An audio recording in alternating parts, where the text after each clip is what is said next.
Hello, everyone. Welcome. Good evening.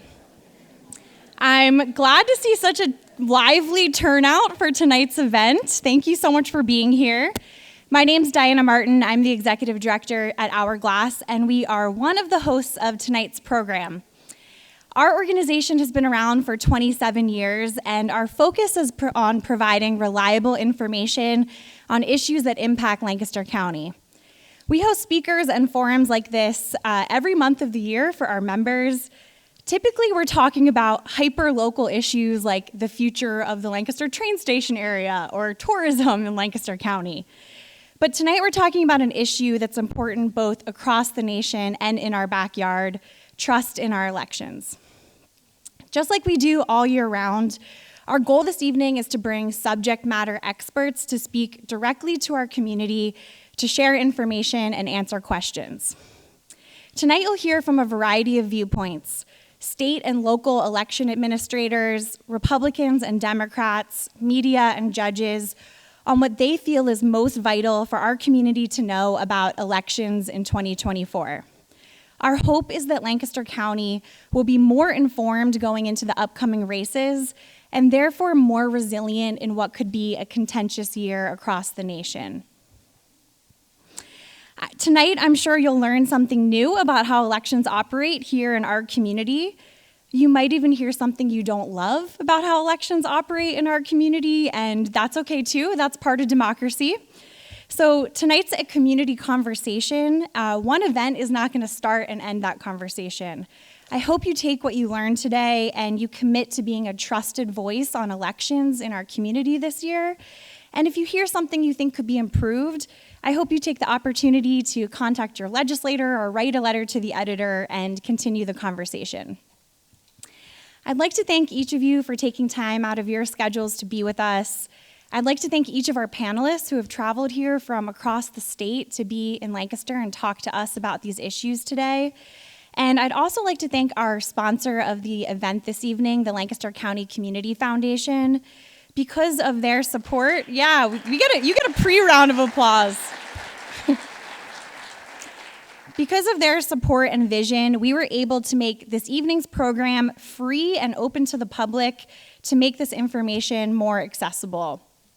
So I'm going to hand it over to our two other event partners, Keep Our Republic, so you can hear about the conversations they're hosting like this all around the country, and the Steinman Institute for Civic Engagement. They are going to recognize some student contest winners. Then we're going to hear from our panelists, and we are going to have some time for audience questions. So if you grabbed a program, please write down whatever question you have on the back of the program, and we'll collect those later on, and interested in hearing what's on your minds. So again, thank you so much for being here. I'd like to invite up Ari Middleman, the Executive Director of Keep Our Republic.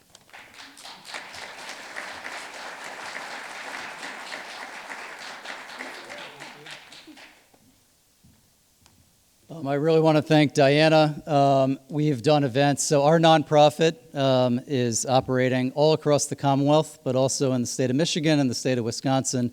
I wish I could clone Diana, if we can give her a round of applause. Our organization was founded in the spring of 2020, which seems like 10 years ago now. Every day I'm thinking of one of our founders, Governor Tom Ridge, who, as folks know, has had some health issues since then, but we're honored to have him and other bipartisan leaders caring about these themes in the three states that I mentioned. Just in the space of the last 3 months, we've done similar events with President Ford's Library and Museum in Grand Rapids. We were in a fire hall in La Crosse, Wisconsin in October. But I guarantee this is going to be the best, and I say that because as the executive director of this organization, I love all of my children, the three states that we're working in, but I'm originally from Allentown, and I know that Lancaster and Pennsylvania can do better than Michigan and Wisconsin. So I'm really excited to learn. As I said, I'm not from Lancaster. I read about it often in the news. I know there's a lot of questions about these themes. As I said, we are doing extensive programming across the Commonwealth. It's been very heavy on the legal side of things. Just earlier today, we spent about an hour with Judge Stengel and Governor Corbett at the Bar Association. We went deep into the weeds about the Electoral Count Reform Act, but this is exciting. Having a conversation, and really that's the word, having a conversation that no question's a bad question about how this county and how the Commonwealth are administering elections. I'll end with this. It's literally 270 days. It's 270 days until votes, the polls open. Certainly there's the mail-in period before. As an organization, we're very focused on the post-election period, and I think you'll learn a lot about what happens after the polls close, how the votes canvassed and then certified. So really looking forward to the time ahead.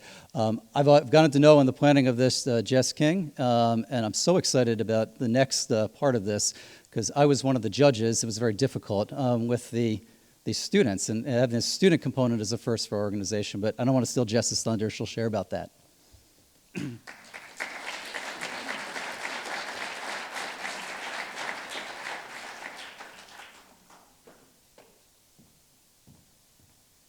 Well, good evening, everyone.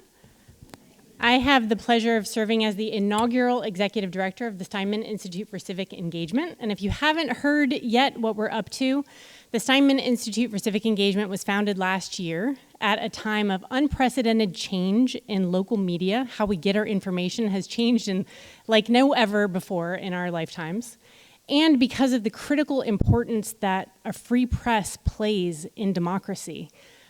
We are leaning into the space of both supporting local journalism and also trying to reimagine the relationship between the community and media and how we can change it and how we can build something to make sure that this critical ingredient of democracy survives.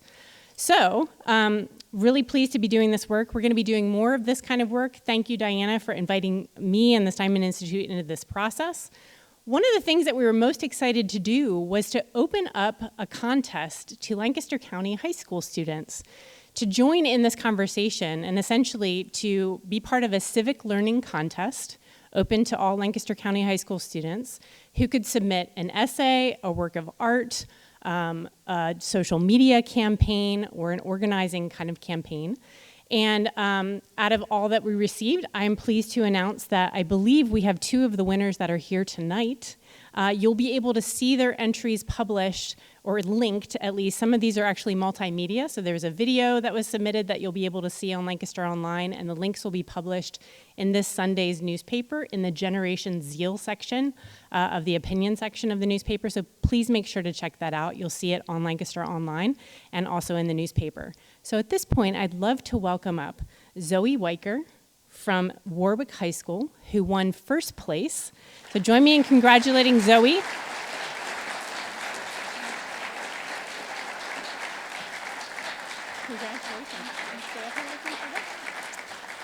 And I'd like to invite, if Viviana Arnold is here, to come down and join as well. She is from Penn Manor High School, and she won honorable mention.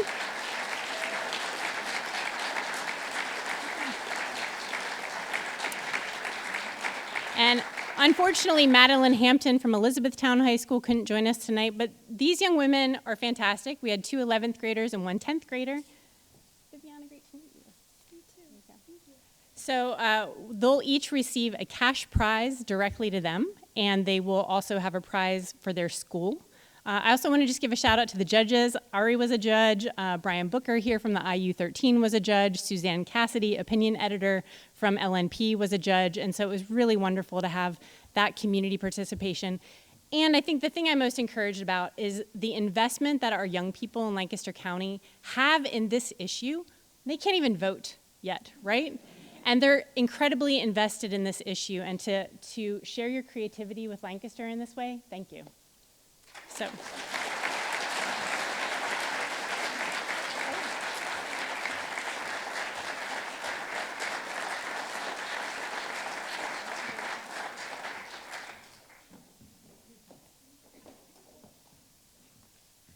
And my other job was to invite up the panelists tonight. So if you're on the panel, please come on up and you'll be introduced.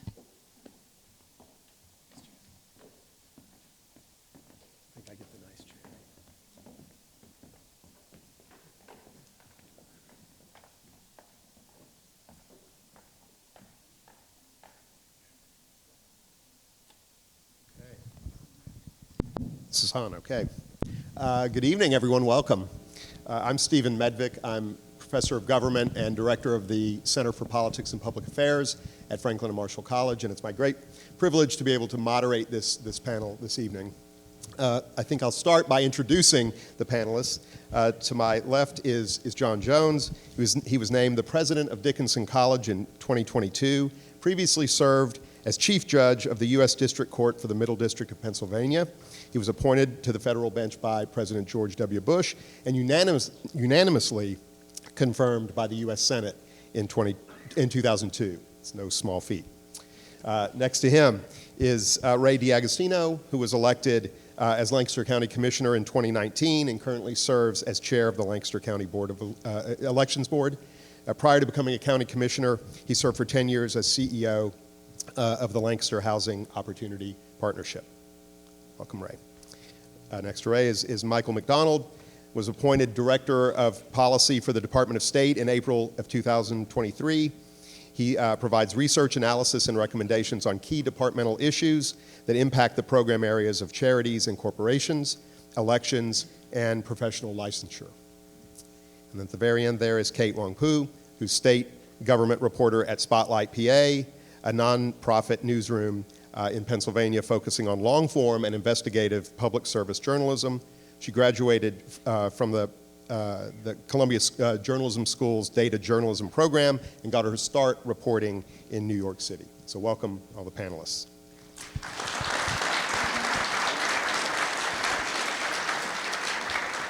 Unfortunately, Governor Corbett was unable to join us at the panel tonight, but he did leave us with some video remarks, and I think we'll see those now.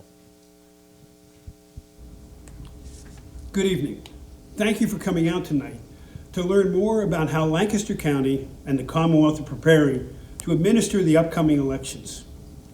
I'm very grateful to the leadership of the Hourglass Foundation, the Steinman Institute for Civic Engagement, and the Lancaster County Community Foundation for making tonight's events possible.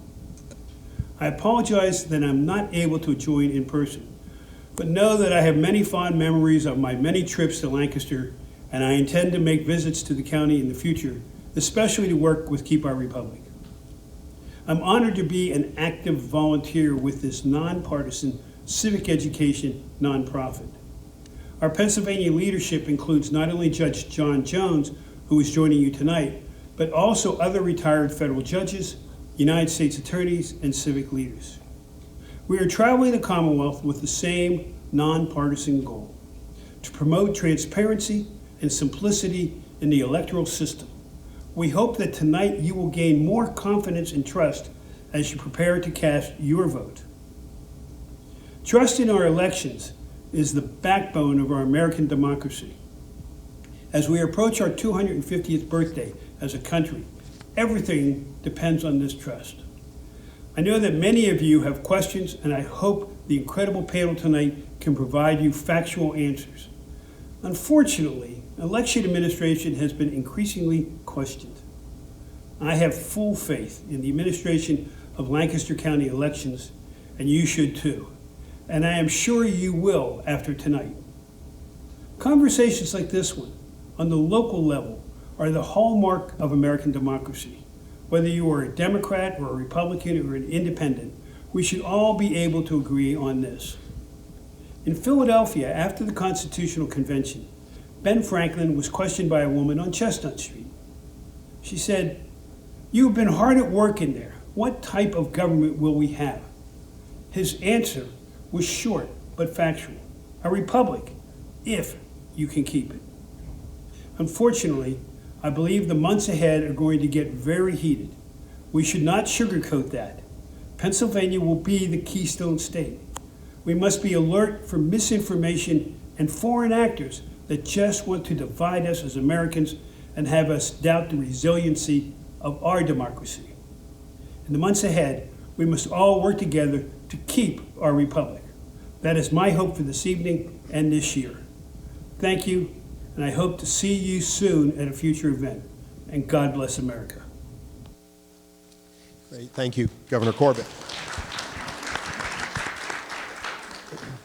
So I'll just remind you, as Diana said, after the panel discussion, there will be a short Q&A from the audience. And so if you'd like to submit a question, but haven't done so already, there's space on the back of your programs that you could write your question, and a little later in the program, we'll have somebody collecting those.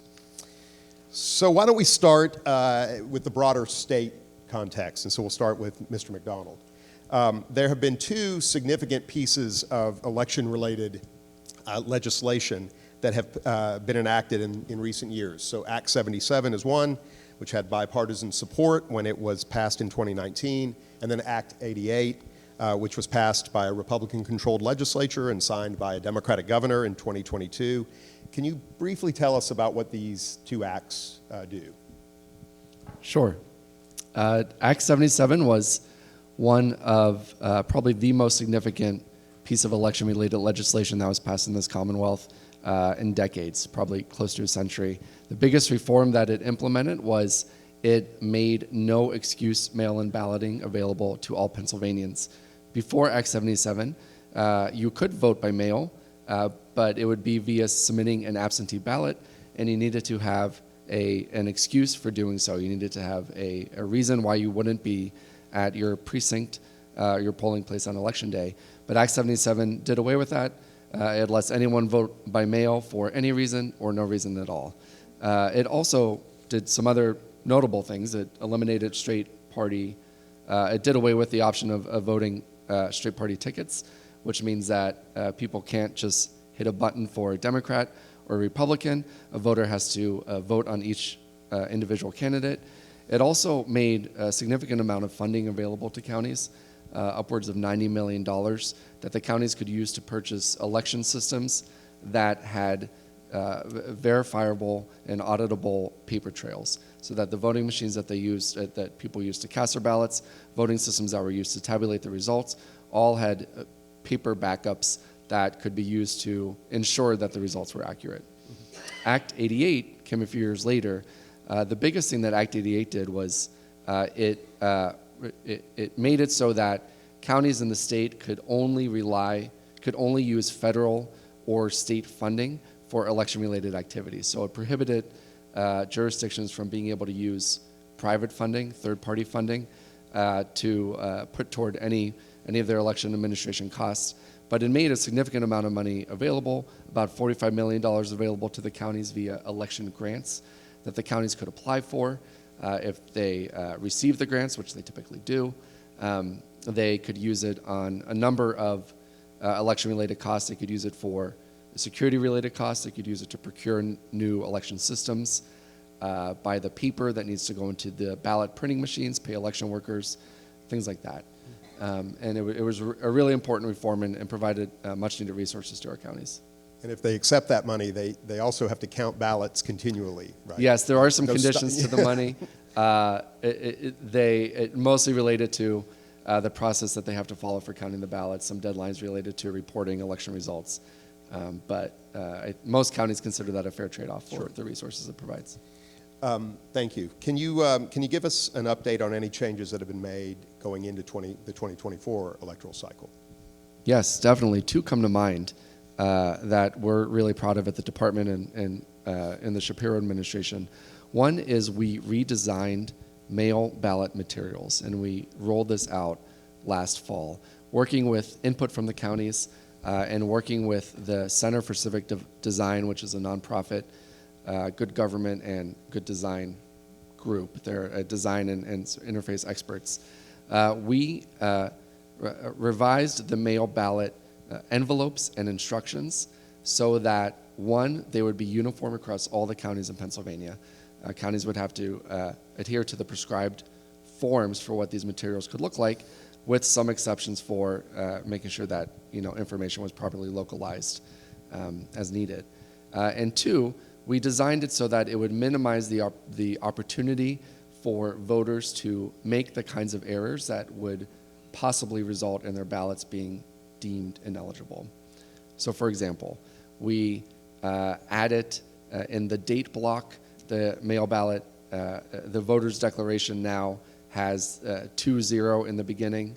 The first two digits are occupied by 20. It's pre-filled, so they just have to put in the last two digits. That'll prevent, hopefully, voters from putting their birth date, for instance, instead of the date they're signing the declaration, which could be a reason why their ballot is deemed ineligible. We, something I thought was neat, we added a watermark to the inner secrecy envelope so that it essentially discourages voters from making stray marks on their inner secrecy envelope, which is a reason why some counties have some grounds that counties have relied on to deem ballots ineligible. There's a lot of emphasis on the deadline for submitting mail ballots, so there's a lot of encouragement of voters returning their ballots on time. These are really small changes, but they were field tested. Again, they were reviewed by the counties, and we got a lot of county feedback on them. And we think it's going to make a difference in making sure voters fill out the forms accurately and that their votes can be counted. The other reform that's really important to mention is automatic voter registration. This received a fair bit of media attention when it was rolled out last fall. And I think despite the amount of media attention it received, I must confess, I think it's a relatively small change to what had been a long pre-existing process. So now individuals can go into a PennDOT center where when they are applying for a driver's license or a state-issued ID, they're either initially applying for one or renewing their license. They will now be automatically taken through a voter registration process unless they opt out of doing so. Voters do have the opportunity several times through the process to opt out of submitting a voter registration application.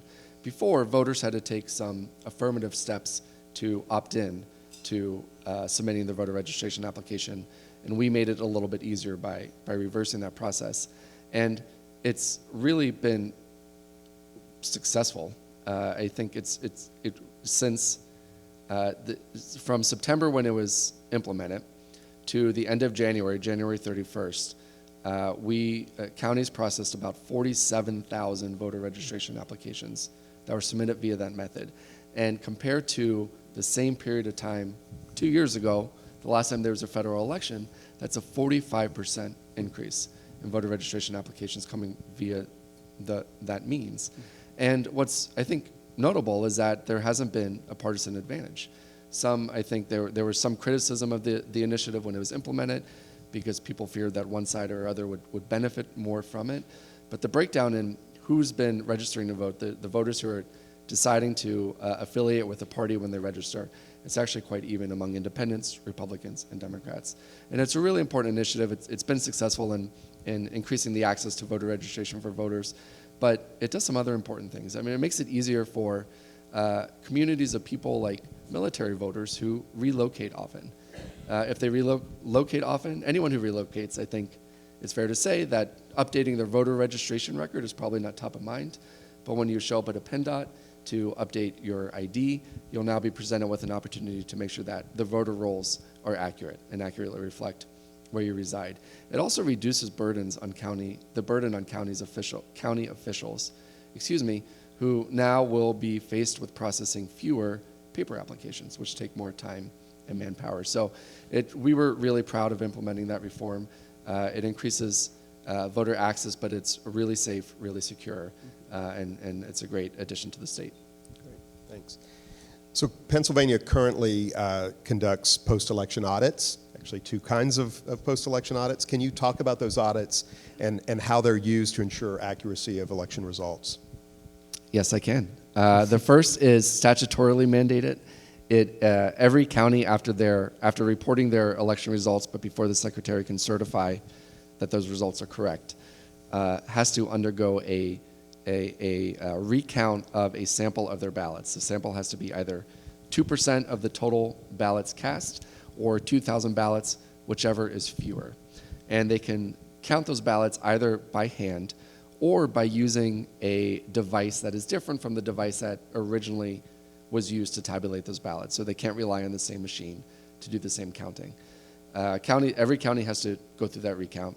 We also, the secretary also via directive, mandates that all of the counties participate in what's called a risk limiting audit, or an RLA. And RLAs are very scientific and sophisticated, and I say those words so that everyone will give me a little grace. if I don't have the language that maybe a computer scientist would have, who would know more about how this process works. But essentially, the RLA chooses a randomized sampling of batches of ballots from across the Commonwealth, has counties recount those ballots, and then uses various statistical analyses to determine how confident we can be that the reported results accurately reflect the votes that were cast on the ballot. And what's interesting about the RLA is that the scope of the audit expands the closer the election results are. So in an election that maybe the winner and loser are separated by 1 million votes, the audit is going to be a little more narrow because it won't take as big of a sample to have the sort of scientifically proven confidence we need in the accuracy of those results. If the race is decided by a smaller number of votes, the audit is going to be much bigger, more comprehensive, and do what we need to do to have confidence. The goal is to have confidence that the reported result is accurately reflecting the will of the voter. Mm-hmm. And those two audits, they're scientifically proven. They are robust methods. They're redundant. Really, they are doing the same thing, but they're doing it twice over so that we can be doubly confident that the results of the election are as they are reported.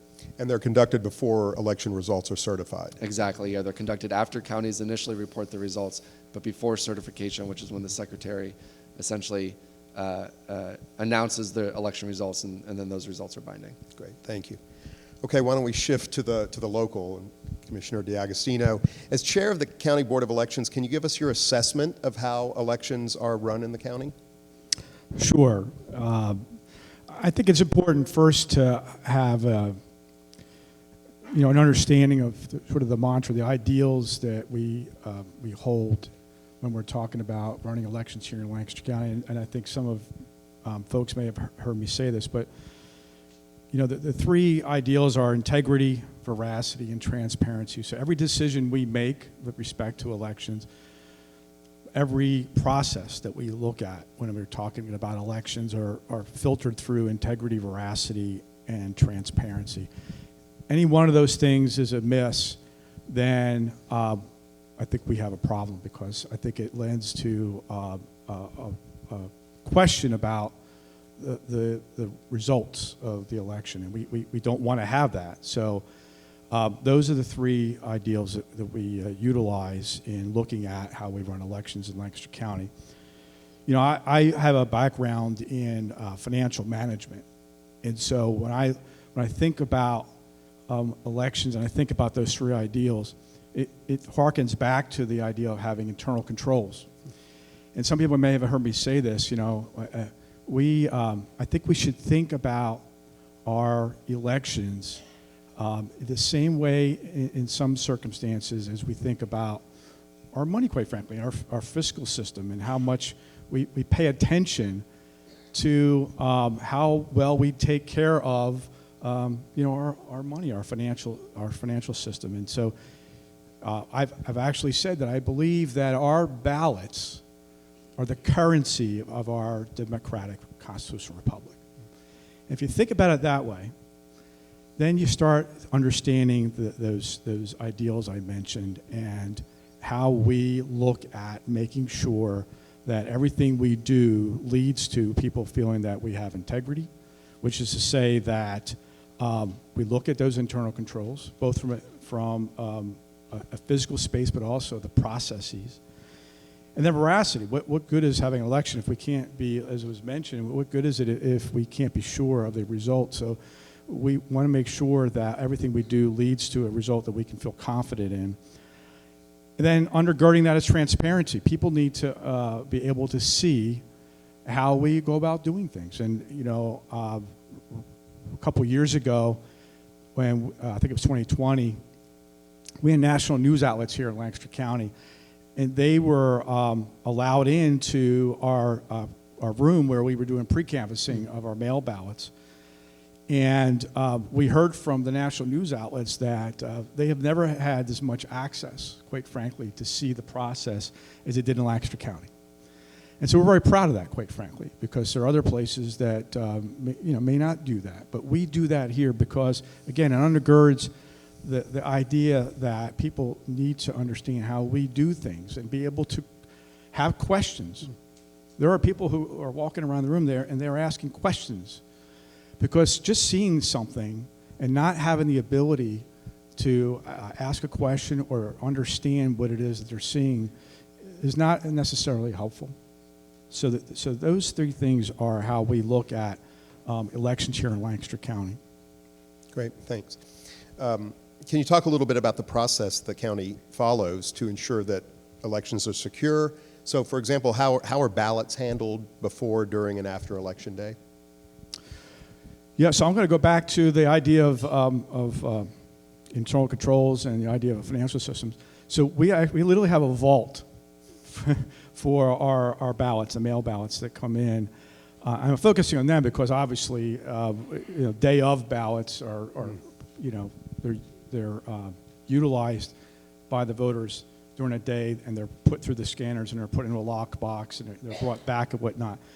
But I think a lot of people have questions about, well, what about those mail ballots? Because there's up to 50 days of opportunity to have these ballots come in, and we're talking tens of thousands. And so we literally created a vault to house these the ballots, and they're secured both in terms of access to them. Only certain people have access. There's a camera on it. There's only certain ways to get in that room, and certain people have access to that room. So we think of literally physical aspects of our election and to make sure that it is secure. Talk about cybersecurity. We hear a lot about that, right? Our election equipment does not even have the capability of being connected to the internet. The only thing that's ever done over the internet is reporting the results. And that is done through a secure line to the state. It's actually a dedicated line. There's no one else that has access to it. It is a dedicated T1 line from Lancaster County straight to the Department of State. It's not the internet. So none of our equipment really has any access to the internet. So when I talk to people, they're kind of surprised by that they don't even have the capability of that. And that was something that we were very aware of, quite frankly. The other thing is, and this may sound reminiscent of something that happened here. The other thing that's important when we're talking about processing our elections is that once we set up the election on our systems, when we're running the election, it can't be changed. The election programming cannot be changed during an election. So the idea of going in and trying to change something with the scanning of the ballots and having the system read it differently or what have you is not possible with our system. I can only speak to our system, which is the Hart Verity system. And that we had this issue come up, and many people here in Lancaster County know that a mail ballot printing vendor messed up the printing of ballots.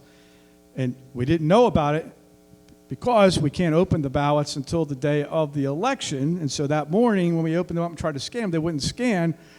And we were trying to figure out why. We figured out why. We're just like, oh, well, it'll be an easy fix.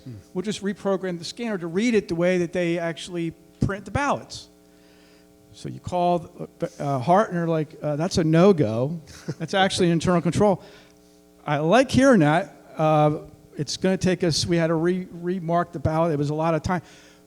But, it gave us a sense that, and it should give people a sense of that, hey, once this is set, it can't be changed. You're going to have to do something else.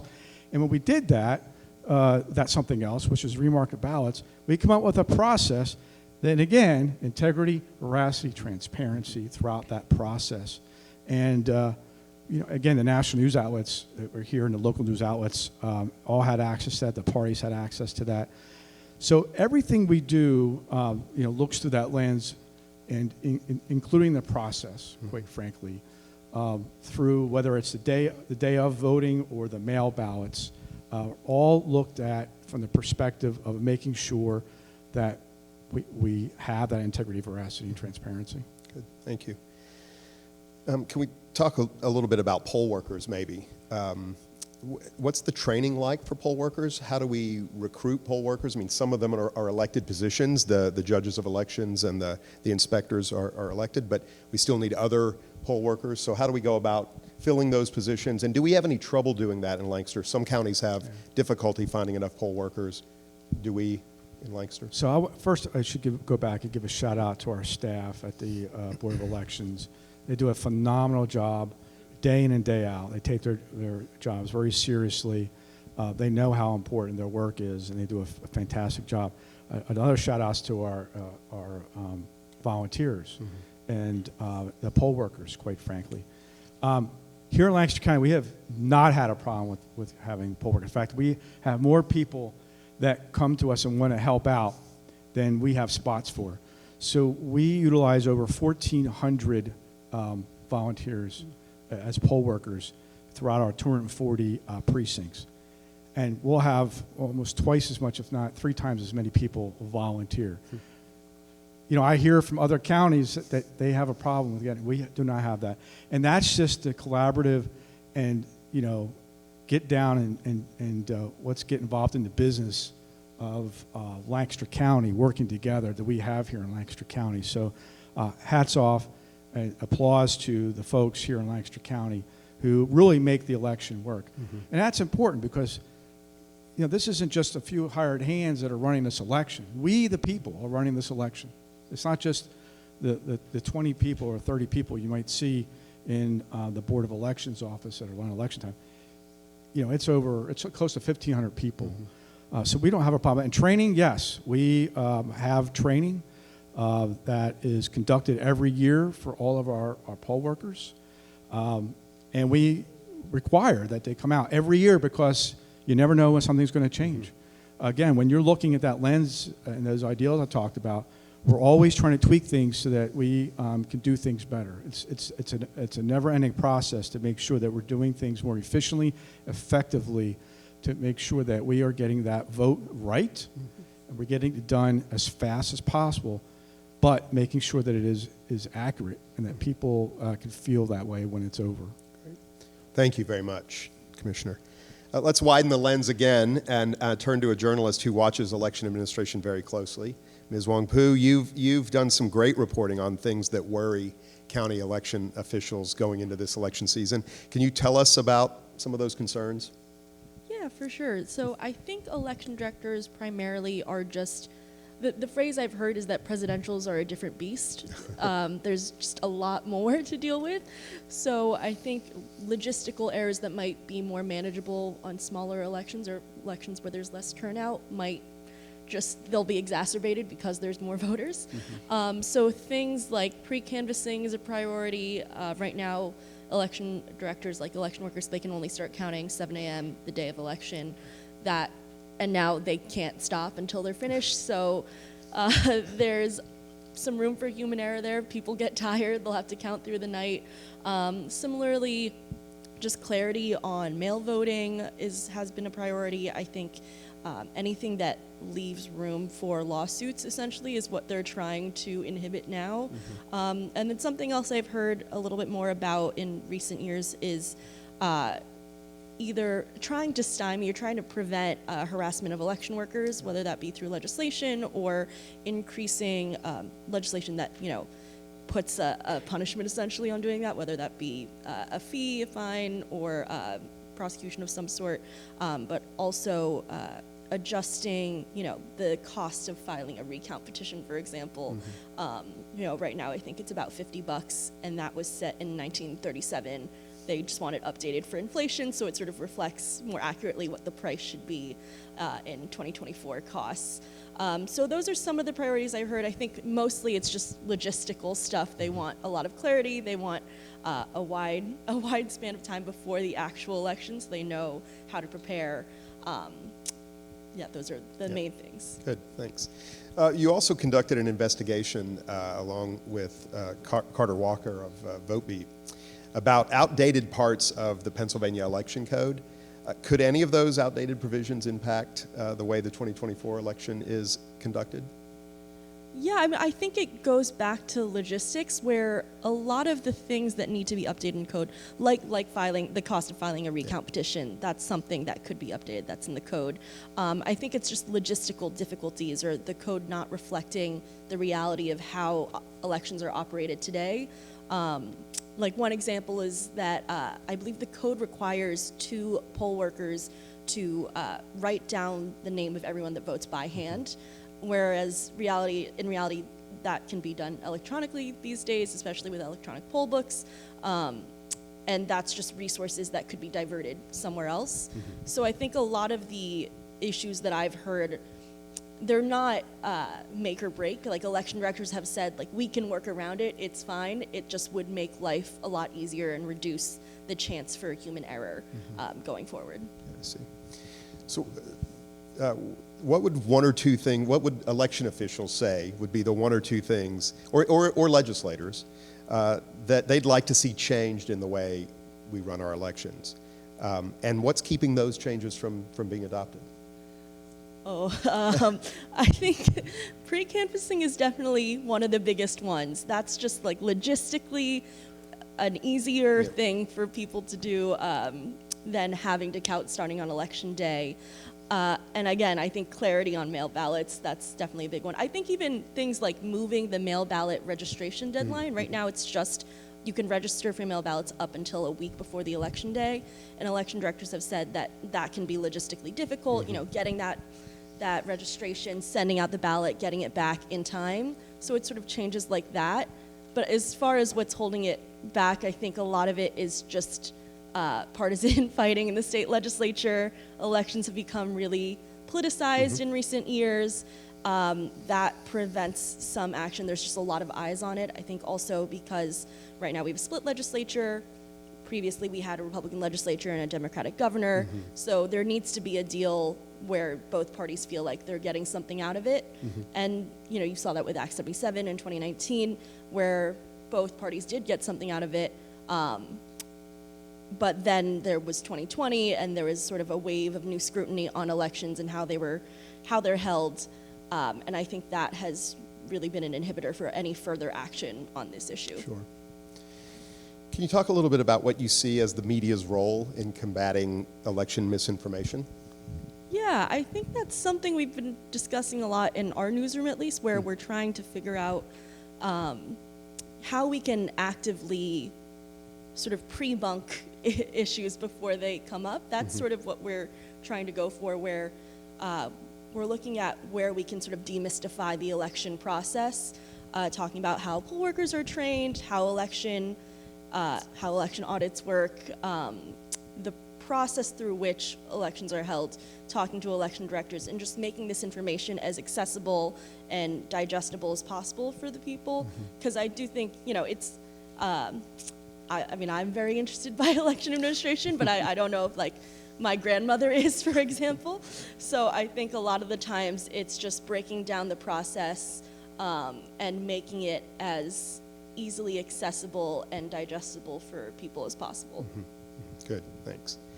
So you've talked about some things that we might do differently or do better when it comes to running elections. Just in general, how well do you think elections are administered in Pennsylvania? I'm sitting next to Michael.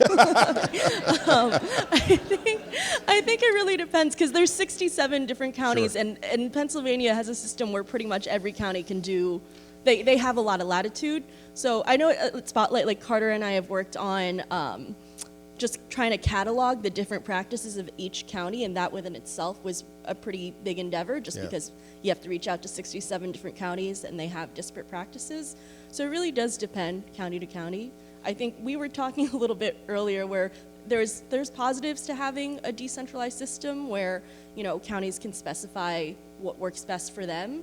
But it does just, again, result in disparate practices. So, you know, if I move from Philly to Lancaster, I might not know what the same practices are. I might not be able to fix my ballot if I sign it wrong or date it wrong. So I think that's the main issue that election directors and voters, what I've heard from them. But I think of the election directors I've talked to, they've all had, you know, a good grasp on their particular county. Good, thank you very much. So we're going to turn to the role of the courts in just a second, but let me ask the audience to pass any questions that they may have written toward the aisle. I think we're going to have some people pick up questions in just a few minutes. So if you have questions you've written, if you'll pass them toward the aisle, that would be great. So every election cycle seems to bring an increase in the number of election-related lawsuits. So Judge Jones, what's the proper role of the courts with respect to election disputes? I think that's a great question. First of all, it's great to be with you. Wonderful to be with such distinguished panelists, and certainly happy to be here. The courts have to be prepared, and they have to move with some alacrity. And that's hard for courts to do because of the nature of our legal system. The wheels of justice are not designed to necessarily move quickly. But what we learned in 2020 is it's incumbent upon courts to be prepared. And I would tell you that as we got more proximate to the election in 2020, in my court, I was chief judge of the Middle District, the federal court in the Middle District of Pennsylvania. We were ready for the litigation that we knew was going to come. And I think it's really important for judicial independence, for public confidence in the courts to do that.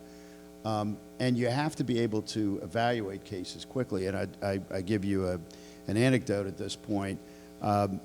You may remember that about a month before the election, there was a case, and the case was filed in the Middle District of Pennsylvania. It landed on my docket.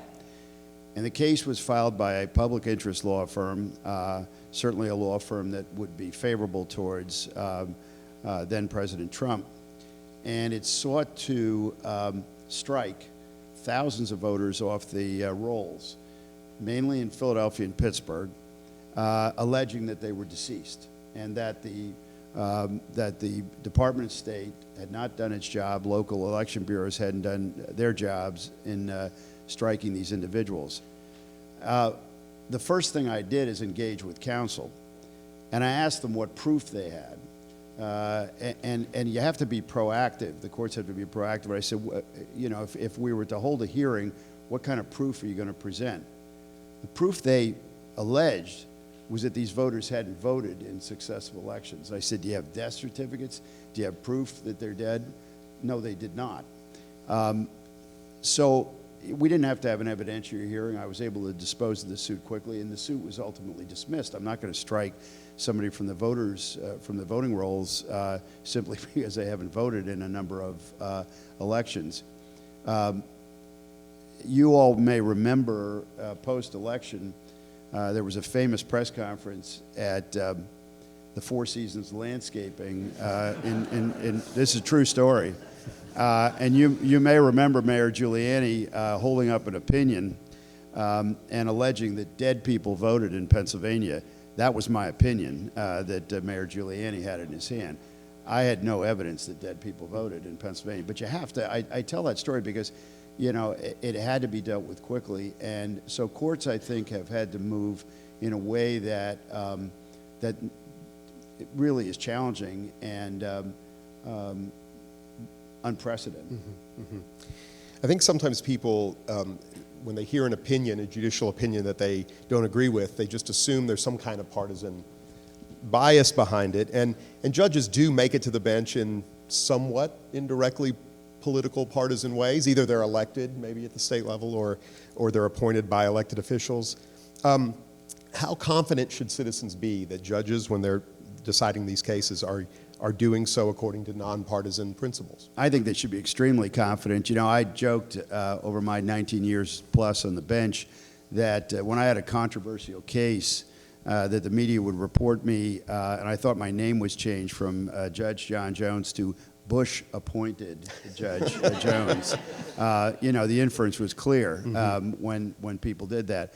And I think that's really a misnomer. I understand why people feel that way.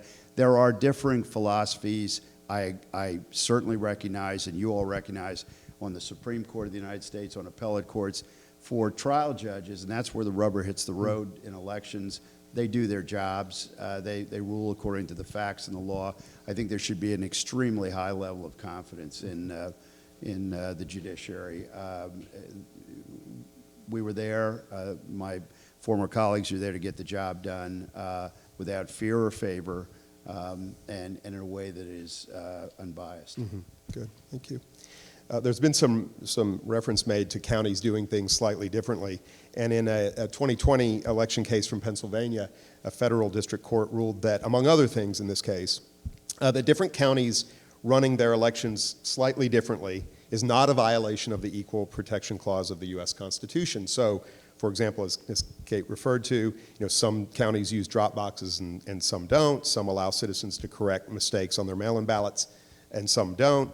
And all of that is okay, legally speaking. Can you talk about the reasoning behind that decision? Why is it okay for counties to do things differently? Sure. Well, that was the case of Trump versus Bookvar, and it was adjudicated by my great friend and former colleague, Judge Matthew Brand, who sits in Williamsport in the Middle District. That case is widely misunderstood. And the personality that surfaces again in that case is our friend Rudy Giuliani, who was the point person for the plaintiffs in that case. They filed pleadings in that case that were shot through with allegations of fraud across the spectrum of the election. When Judge Brand convened the lawyers in that case, and they were literally, I thought, parachuting in, there were that many lawyers involved in the case, and he discussed with them the conduct of the case, and it had to be done quickly because of the certification deadline was about to happen.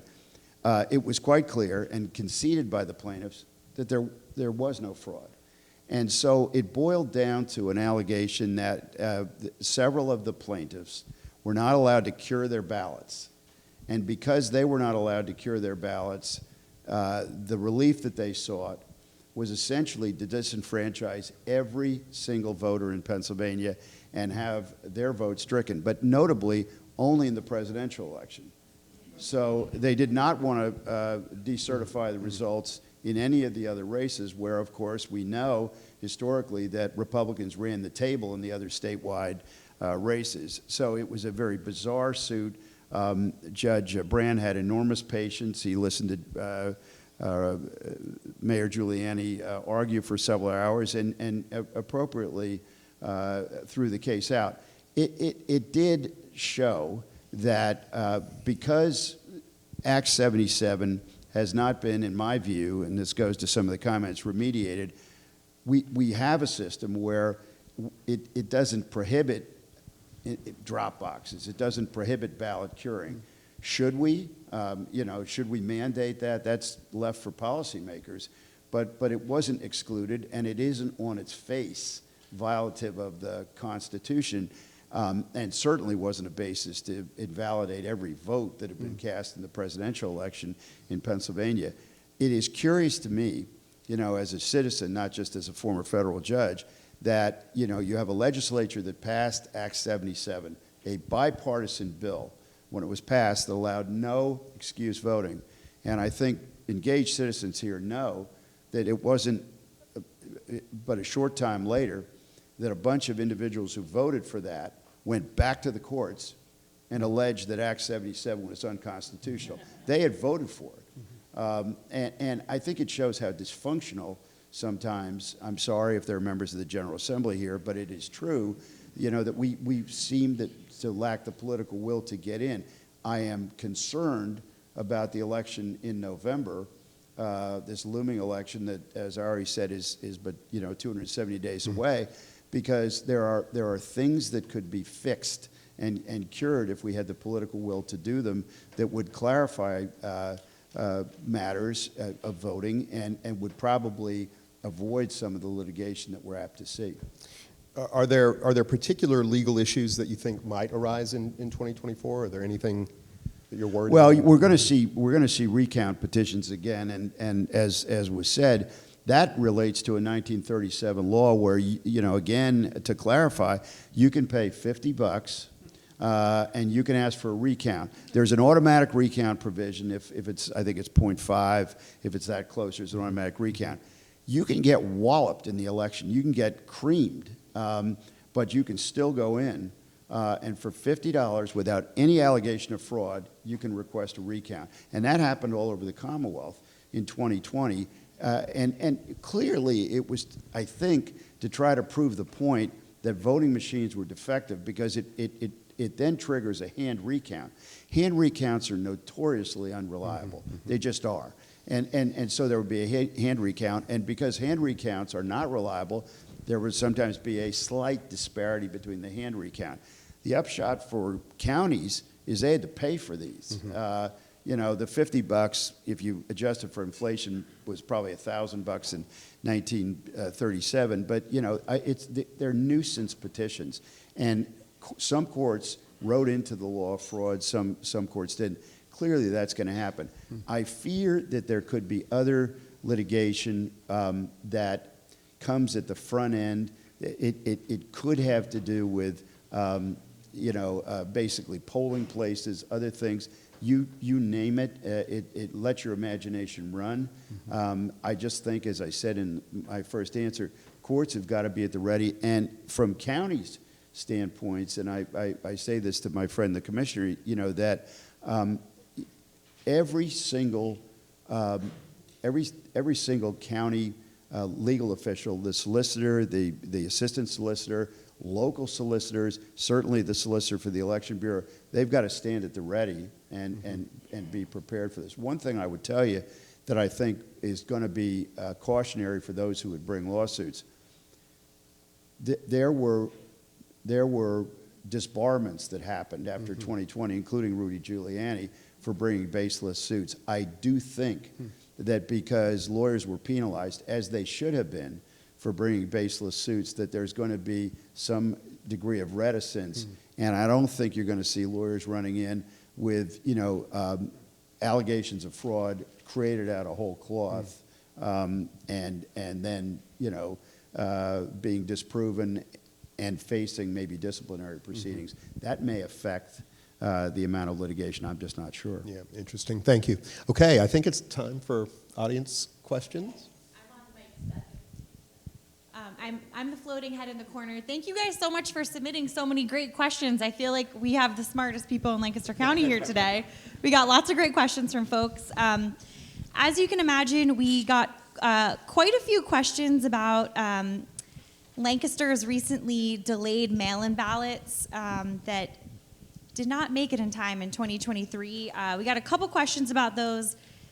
The questions are if there's any updates on the cause of Lancaster's delayed mail-in ballots, and are we confident that the Postal Service is taking steps to ensure it doesn't happen again in 2024? So I'll take that one. As I think you all know, yeah, the USPS is a sort of a special entity. It's not quite a federal government agency. It's sort of a hybrid between a private and a federal agency. It's sort of like Amtrak. And I've had a lot of experience in dealing with those two agencies, mostly Amtrak in my previous life as a municipal manager. And it's hard to get your hands around an agency like that because, you know, the question is, who do they answer to? And, you know, they're supposed to answer to us, the people, because they serve us. And they get funding from us. So the long and short of it is that we can simply have dialogue with them, ask them what happened, ask them to do better, because it's that important. You know, I'm very disappointed, quite frankly, in what happened. We all should be quite disappointed. People, you know, did what they were supposed to do, and their votes didn't count. That shouldn't happen. And so I've called and talked to the folks at the USPS. They did an investigation. They couldn't determine what happened. You know, I take them with their word for it. But that can't be happening going forward. So my understanding is that they are looking at doing a more in-depth analysis of the process, specifically at Harrisburg, where the regional office, where all the mail goes to before it gets delivered, which is a whole other issue. Again, we have no control over that. It's Congress that has control over the United States Post Office. I would say anybody who had an issue with that can certainly call their congressman and ask for you know, something to be done about that, because it is a quasi-federal agency.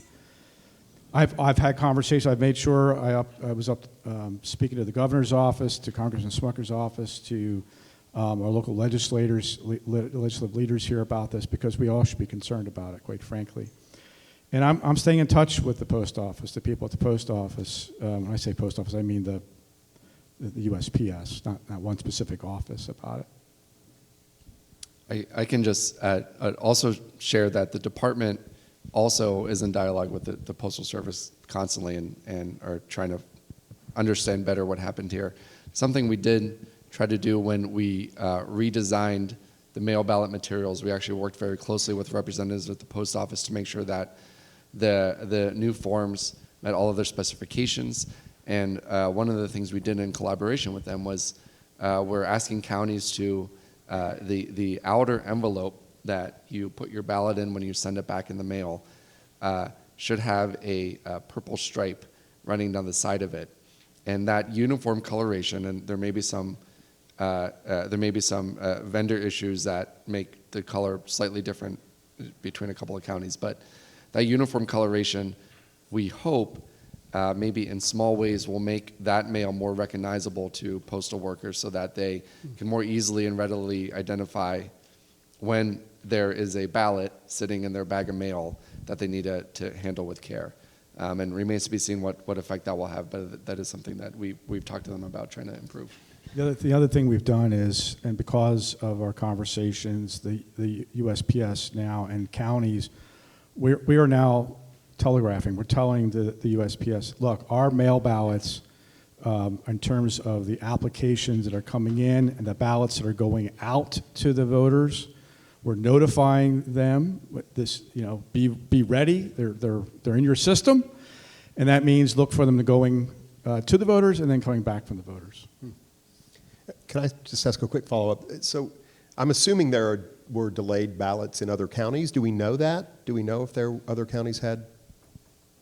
I'm actually not aware of any other county that had this type of problem. I think that, I don't know. I don't want to speak to that. But I know that this was, but certainly at least the biggest problem with this specific issue.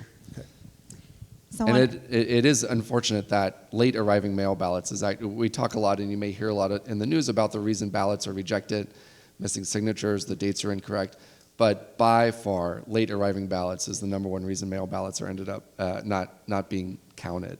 And it is something that we're always thinking about ways of trying to encourage people to get their ballots in a more timely manner, and if there are other reforms to the law that could be made to make it an easier and more foolproof process. Right, so there are some ballots that are not counted because they were mailed late, I mean, by the voter, but this case is about, the voter did nothing wrong, mailed it well in advance, and it didn't show up, so that's the... Thank you. We got another question from the audience. Given a June F&M poll showing 74% of voters favored voter ID and 81% supported signature verification, why doesn't Pennsylvania have voter ID? Well, Someone we do did their have homework for that one. We have some forms of voter ID. Like there is some requirements, and they've been expanded in the past few years, I believe.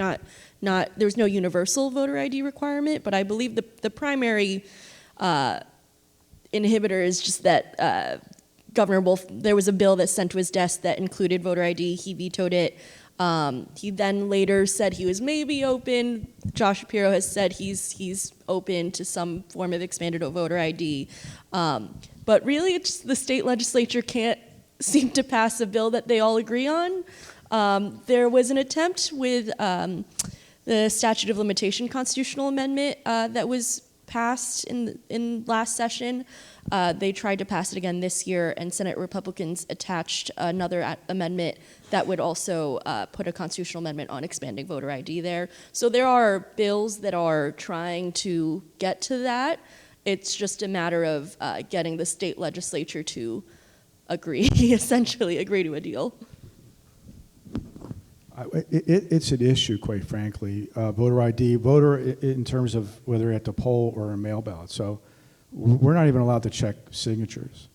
The Carter Center back in the early 2000s did a study about voting systems and including mail ballots, and raised the issue that mail ballots there could be some issues with them. And then as late as 2020, when that was brought up, quite frankly, President Carter himself said, look, I'm not saying that mail ballots are bad, but you need to put things in place to give people, that integrity piece, right? And Pennsylvania hasn't done that, quite frankly. I have a list in my thing here of 20 different things that, thanks to Act 77, are either in limbo or are still in question. The legislature needs to act, and this is one of them. And that was one of the things, quite frankly, Carter, like great conservative, President Carter said, we need to have this so people have an idea, this idea that there's integrity. Well, and just to add to that, the other thing, and it was mentioned, was pre-canvassing. And, people are on different sides of pre-canvassing, and for those who don't, have at hand the words of art, pre-canvassing means counting the ballots can mean counting the ballots before Election Day. Some states do that. And of course, because you can't do pre-canvassing except on the day of and then continue to count, what happens is that the counts extend, of course, beyond Election Day. And it feeds a narrative. It has fed a narrative in certain places because the vote totals can markedly change, that somehow something's rigged and that there's a fraud. And what I think we all advocate for, and we're all on the same page, we may differ on methodology, but we're advocating for, as the commissioner said, a system that has credibility, that has some transparency, and that has public confidence. And when we don't remediate these problems, then you have a list of them, and I'm sure it's manifest, the list, then we're just fostering a path where there's a concept known as illusory truth, that if you keep saying it, it must be true, and that's a real problem, and we need to get around that, away from that, and uncouple, by being bold, and which is hard in politics. Somebody's got to give a little. Now, voter ID is fine, and maybe you have to give something on both sides to get where you need to go. Politics can be the fine art of compromise, but we don't seem to have the will to do it. And the greatest fear I have when you talk about litigation, again, to repeat, is we're rolling into 270 days away with all these holes in Act 77. And one thing I know about lawyers, because I'm a recovering one and a recovering judge, is they'll find every loophole they can, to litigate. So that's why, it's important to fix this.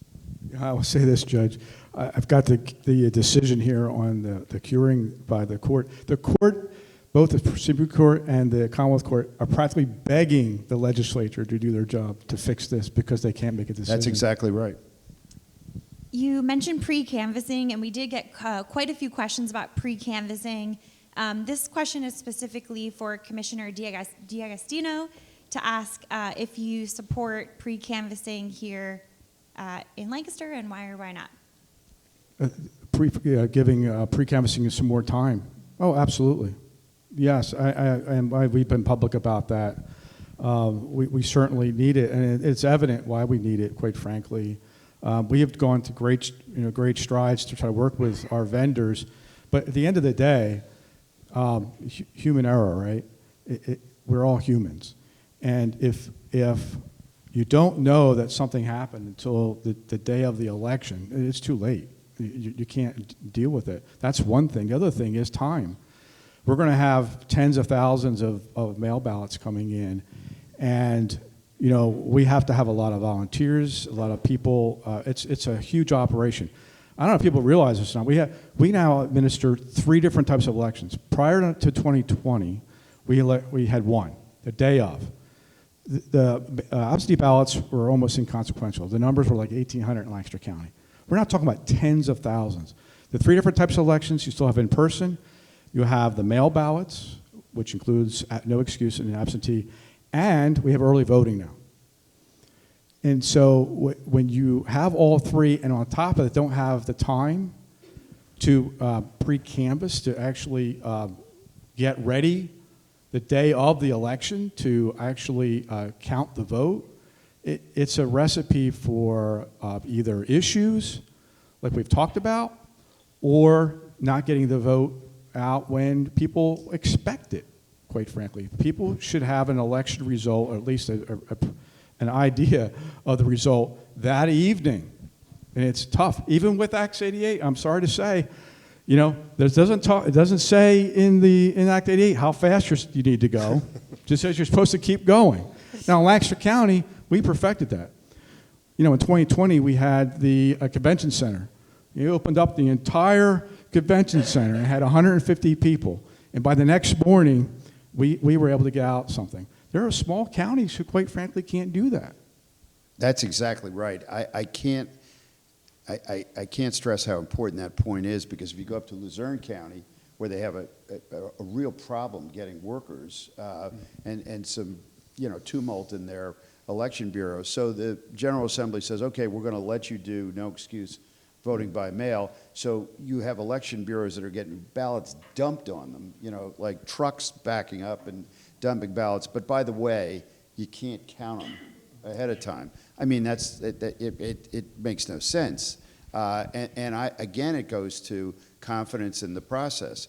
And that illusory truth, you know, becomes, you know, well, look, the voting, the totals changed. Well, of course they changed, because you couldn't count all the ballots on election day. It's pretty simple and straightforward. And you know, we have this now anecdotal evidence that should feed into, you know, a political will to make things easier, because right now election workers are tremendously burdened. You're lucky that you have such a good system, you know, where you do it. Many counties don't. I think we're going to kick it back to you, because Stephen has another round of questions for the panelists. Just two final questions about ways that citizens maybe can empower themselves. So where would you suggest citizens go for reliable information about how elections are administered in Pennsylvania? Maybe in addition to Spotlight PA? Department of State. It's Spotlight PA. Vote.pa.gov is your one-stop shop for resources you need about voting. But I think also we frequently tell voters that we're in touch with or other people who are looking for information to contact their counties, because their county officials are truly going to have the most up-to-date information and the most local information that they need. Yeah, I would say check your county, check Lancaster County, our website. In fact, we're updating it. We're producing new documents and videos as we speak. You know, people, prior to 2020, everybody knew how to go vote, right? You went to your polling place, or if you weren't going to be in town, you got your absentee ballot. It's a whole new game now. I just said there are 3 different types of voting that goes on. So it's incumbent upon counties to let people know how that works now. And, you know, we're going to be doing that more. Good, thank you. And beyond voting, what can citizens do to be part of the process? I would say, you know, we're very fortunate here in Lancaster County. We've got a lot of people that are volunteering. But, you know, you don't have to volunteer. Let's put it this way. There's many ways to volunteer. You can volunteer to be a poll worker for the Board of Elections and get the training and whatnot. Look, you can also be a poll watcher. You could be someone who works with a candidate or a party and be a poll watcher. We encourage that. We want to see those people in like the pre-canvassing area. Now you have to be credentialed, because we don't just let anybody in there. You know, it's again, integrity, veracity, transparency. That transparency piece. So, you know, volunteer that way too. Mm-hmm. I'll tell you what, there's a lot of engaged citizens here, you know, at the local level, and I mean, you know, local, state rep, state senator, things like that. Go out and ask them questions, you know, about public policy. You know, hopefully you leave here with a little bit more information than when you came, and ask them about pre-canvassing. Ask them about, you know, why we don't have uniformity in some of the practices, you know, drop boxes, ballot curing, things like that, and see what the answers are. Why we don't have, you know, voter ID, and if that's something that you feel passionately about. I mean, I think, engaged citizens talking to and moving policymakers is a really critical thing, and that's what I would recommend. And I'll say, related to your first question, is make sure, don't spread misinformation. Make sure that the information you are getting and sharing is from a trusted source, a trusted authority. If you hear a piece of news, if you see something on a social media website, if you hear a neighbor talking about something, and it makes you a little bit skeptical, or you're not sure where that information come from, don't be afraid to be skeptical, to be critical about that, and to try to find out what the right verifiable information is, because it's really incumbent on all of us to encourage our neighbors to participate, to be participants in the election, but also to have faith and confidence that the results of the election are going to be accurate. I know we've spent some time up here talking about what are the reforms that are needed, what are the imperfections in the law, but I do want to leave you with the idea that thanks to the tireless efforts of our county officials, our volunteers, people who work in my office and the state, people are dedicated, work very hard to ensure that the systems are working the way they need to be working, that there are checks and safeguards in place, that if there are human errors, which are unfortunately inevitable, that those errors do not infect the system and undermine that system's ability to produce inaccurate results. So we work very hard to build up these safeguards to make sure that people can have faith and confidence in the election system, and you should have some faith about that, and tell your friends that they should have faith about it too. Yeah, the only thing that I would add is also reach out to your local reporters. I think our emails are open, our DMs are open. Usually our work numbers are posted somewhere. But yeah, I know, I get emails and calls, and I'm happy to answer questions. I think y'all have great local news here, so not to put those reporters on blast, but reach out to them. Great. Well, thank you very much. We had certainly had trusted sources here on stage tonight, so thank you very much for coming, Diana.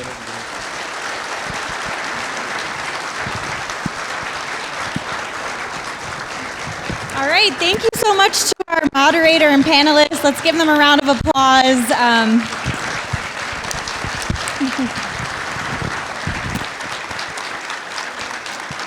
Yeah, I really appreciate them sharing their time this evening, and thank you all so much for coming out. I hope you feel more informed about some of the issues that are going to come up this year during the elections, and as we make big decisions as a country, I hope we can still think that we're a local community and we can have hard conversations together. We did it tonight, so let's do more of it this year. So hope to see you at another event soon. Thank you.